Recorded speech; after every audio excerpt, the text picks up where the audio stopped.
The mysterious disappearance of the Sodder siblings is one of the most mysterious cases to date. The particularly strange events surrounding the mysterious disappearance of 5 young children suggest that something was very wrong on that fateful night. George Sodder was born Giorgio Soddu in 1895 in Tula, Sardinia. He immigrated to the United States at the age of 13 with an older brother. Sodder first worked at the Pennsylvania railroads, delivering water and food to the workers who worked there. He later took a job as a truck driver in the West Virginia town of Smithers.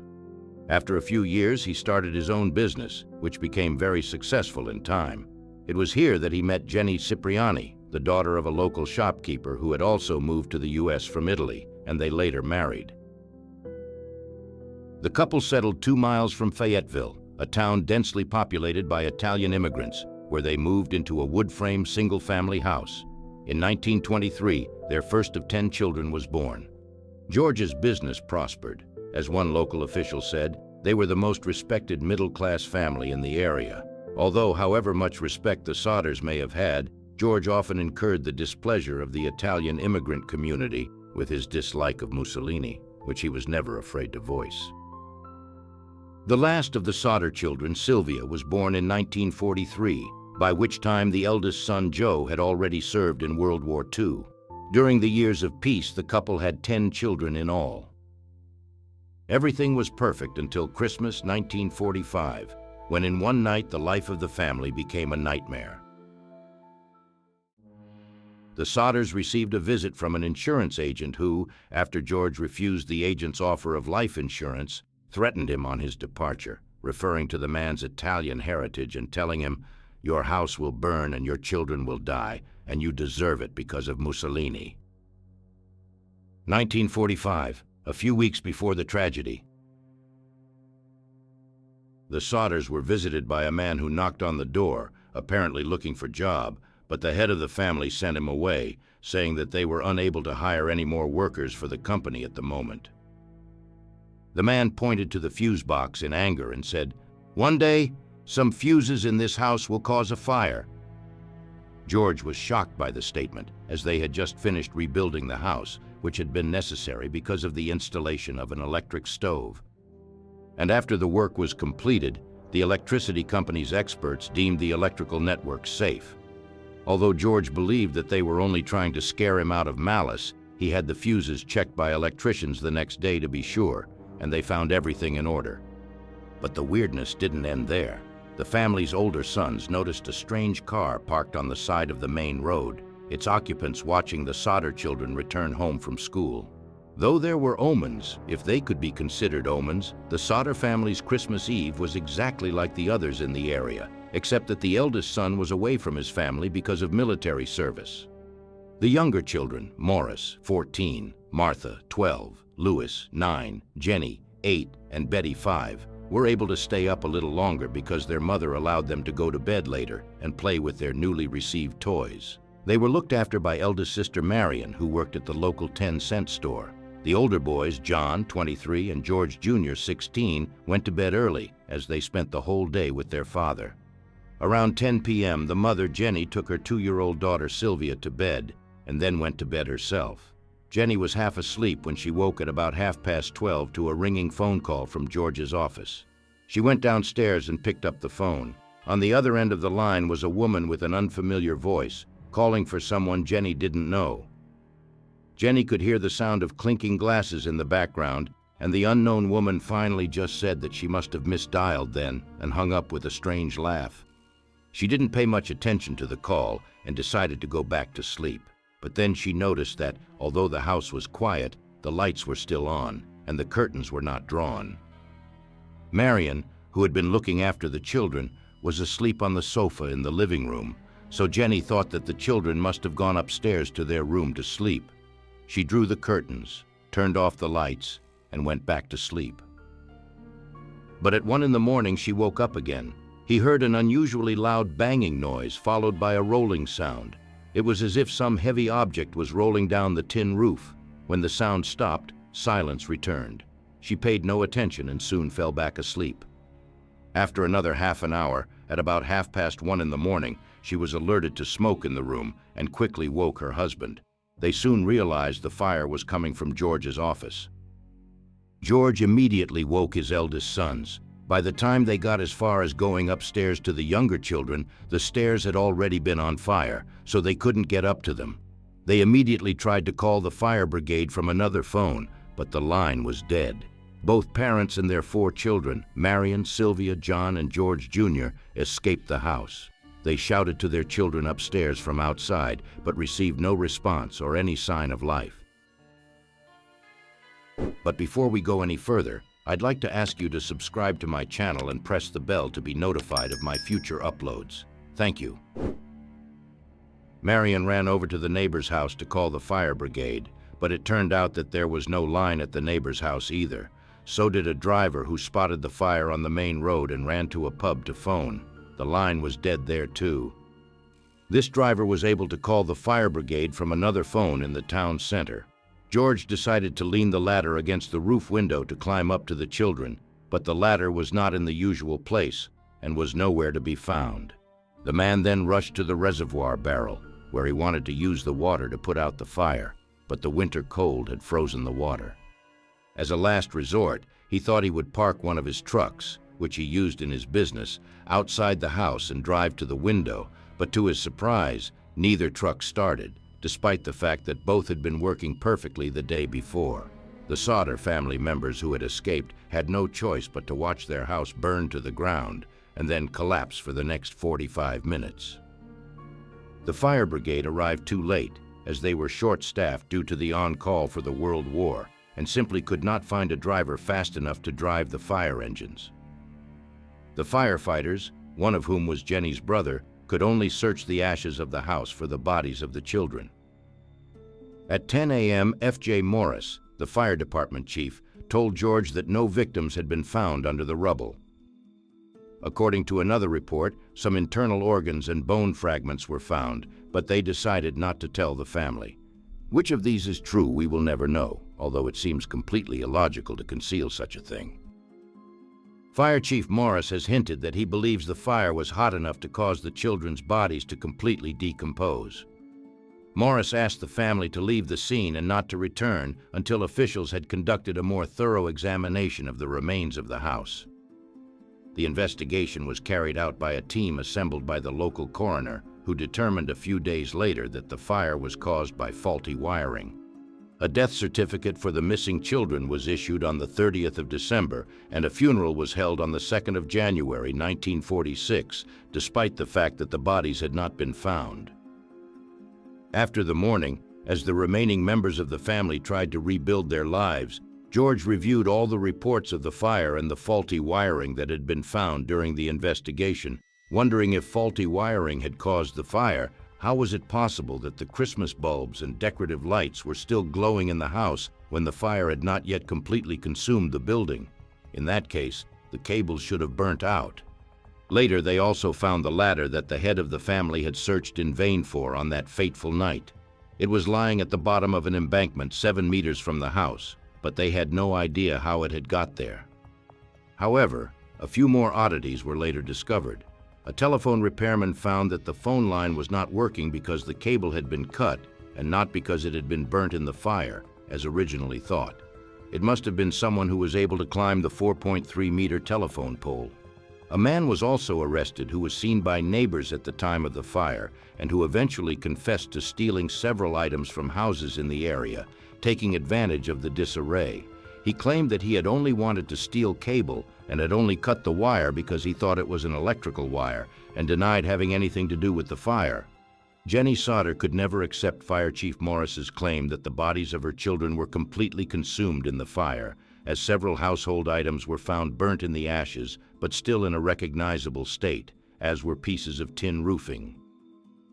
She later read in the newspaper about another house fire in which a family of 7 had perished, and there were all the charred bodies found too.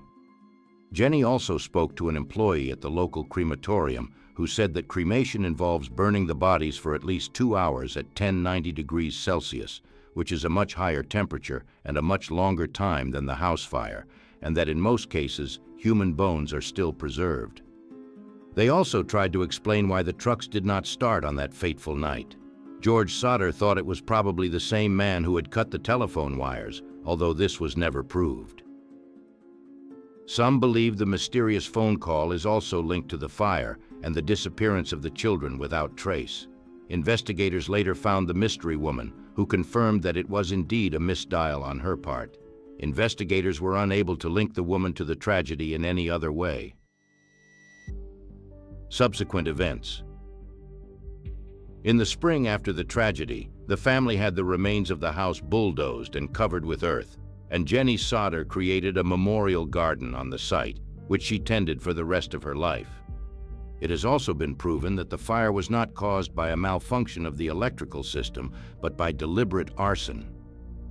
A bus driver on his way to Fayetteville claimed to have seen people at the house that night throwing fireballs at the house, as he put it.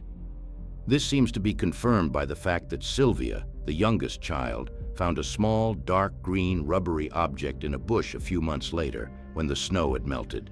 George said it looked like some kind of fragmentation bomb or hand grenade or incendiary bomb of some kind.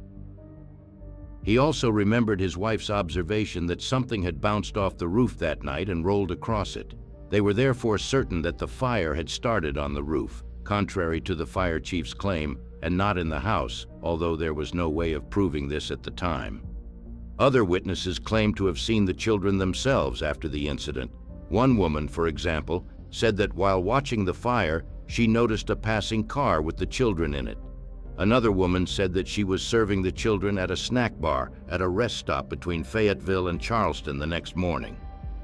She also noticed that a car with Florida license plate was parked in the parking lot, although there is no information on who was there with the children at the time.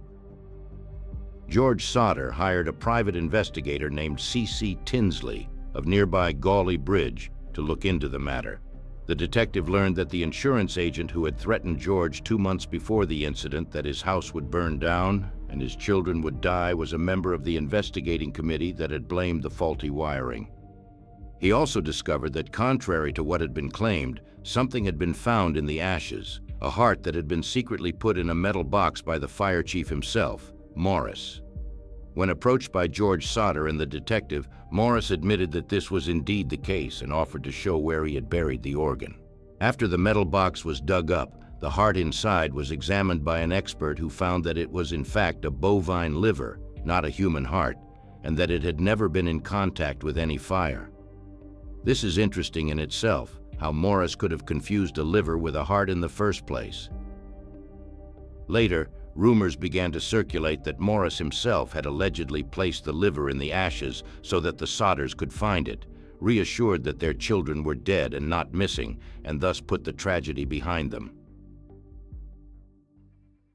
A few years later, in 1949, almost 4 years after the tragedy, George Sodder noticed a photograph in a magazine of young New York ballet dancers, and in one of the girls he thought he recognized his own missing daughter, Betty. He got so fed up that he traveled to the school where she was studying, but his request to meet her was repeatedly refused. George later tried to get the FBI to look into the case and investigate it as a kidnapping. His letters were answered by then FBI Director J. Edgar Hoover himself, who said that although he would like to offer his services to the FBI, he could not because Fayetteville was outside the jurisdiction of the Federal Bureau of Investigation and could only send agents to the scene if local authorities requested their assistance. But neither the Fayetteville Police nor the Fire Department were willing to do so. In August 1949, George Sodder again excavated the burnt house, and after a very thorough search, a dictionary and some coins attributed to the man's missing children were found. But most interestingly, several bone fragments were recovered. George hired a pathologist from Washington, D.C., Oscar Hunter, to examine the remains. They turned out to be human vertebrae. Hunter sent the vertebral fragments for further examination to Marshall T. Newman, a specialist at the Smithsonian Institution. The tests confirmed that they were indeed human vertebrae, which could have belonged to a 16 to 17-year-old male, but with a large age difference could have belonged to a 23-year-old. The problem with this is that the oldest boy who went missing was only 14 at the time of the fire, and it turns out that the bones were never set on fire. But how did the human remains get there in the first place, and to whom did they belong? Well, that was soon explained too, but it was more of a hypothesis. The bones probably came from the soil that George Sodder used to cover the remains of the house after he had the ruins bulldozed. It was later confirmed that the bones came from a cemetery near Mount Hope, although there is still no explanation as to how they got there. The Smithsonian Institute later returned the bones to the Sodders, and their current location is unknown. The FBI eventually decided to investigate the case as a statewide kidnapping, but after 2 years of investigation, the case was closed without result. The family investigation continues. The Sodders have not given up hope of ever seeing their children again. They printed flyers with their children's photos, names, and ages, and offered a $5,000 reward for a trail guide to anyone who could provide credible information about even one of the children. As this was not successful, the amount was later doubled. In 1952, nearly 7 years after the tragedy, the family erected a billboard on the site of the house with similar information to that on the flyer, and another one next to Road 60 near Ansted. Their efforts seem to have had the desired effect, as a woman named Ida Crutchfield, who ran a hotel called the Charleston Hotel, claimed that about a week after the tragedy, she saw the children enter the hotel around midnight in the company of 2 men who looked Italian and 2 women. She tried to speak to the children, but, as Crutchfield put it, "One of the men looked at me with hostility and then turned around and started talking to the others very quickly in Italian. After that, none of them wanted to speak to me." She remembered that they left the hotel early the next morning. Investigators today no longer consider this story credible. George Sodder tried to follow up on all reports and leads, making regular trips to visit those who thought they had seen their children. For example, a woman in St. Louis claimed that Martha was being held in a convent, and another man claimed to have overheard 2 men in a bar talking about suspicious statements about the fire that destroyed a family home on Christmas Eve a few years earlier. Unfortunately, none of the allegations could be proven. George was later told that the children of his wife Jenny's relatives in Florida resembled his missing children, and he went so far as to ask the relatives to prove that the children were indeed theirs.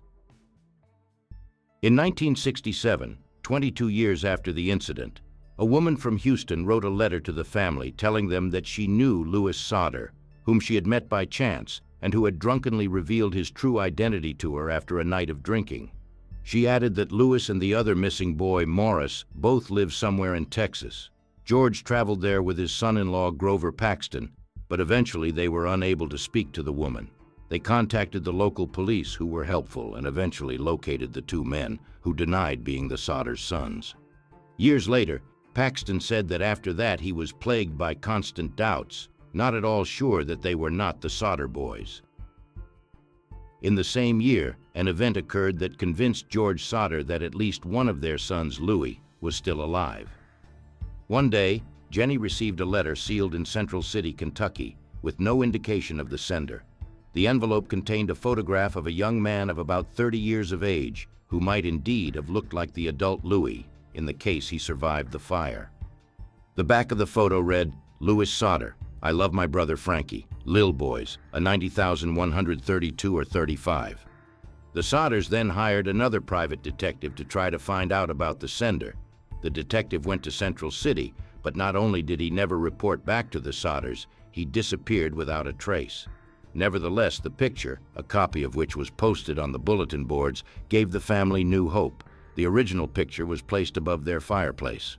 In an interview with the Charleston Gazette the following year, George Sodder said that the lack of information was like hitting a rock wall, so they couldn't continue to search for their children, but he wasn't going to give up. And in another interview, he said they were running out of time, but they still wanted to know what happened, whether the children had died in the fire or were still alive somewhere.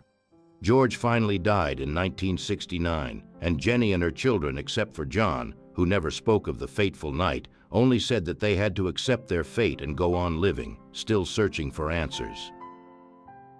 For the rest of her life, she wore black and conscientiously tended the memorial garden on the site of the burnt house. She finally died in 1989, and after her death, her family removed the weathered, worn billboards. Elderly Fayetteville residents believed that the Sicilian mafia tried to extort money from the family's head, who refused, so they kidnapped their children in revenge, burned the family home, and may have taken the children to Italy. The longest living member of the family was Sylvia Sodder, who died in 2021. She was just 2 years old at the time of the fire and recalled in the Gazette Mail, "I was the last of the children to leave the burning house. My father and I often stayed up late talking about what happened. Their grief became part of my life." Until her death, Sylvia believed that her siblings had somehow survived the night, and perhaps some were still alive. In 2006, Sylvia's daughter said, "My mother promised my grandparents that she would not let this tragedy be forgotten, and she would do anything to make it sure." As you have heard, there are many strange accounts and seemingly illogical events interspersed throughout this story, and it takes a man to be able to put this mosaic together into a whole picture. After 74 years since the incident, it would take a real miracle to reveal the truth, which we will probably never know. I hope you liked this video. If you did, be sure to hit the like button, and if you don't want to miss out on more videos, subscribe and hit the bell to get notifications. Don't forget to check back for my previous videos, because I'm sure you'll find something of interest to you. Thanks for your attention. See you in next video.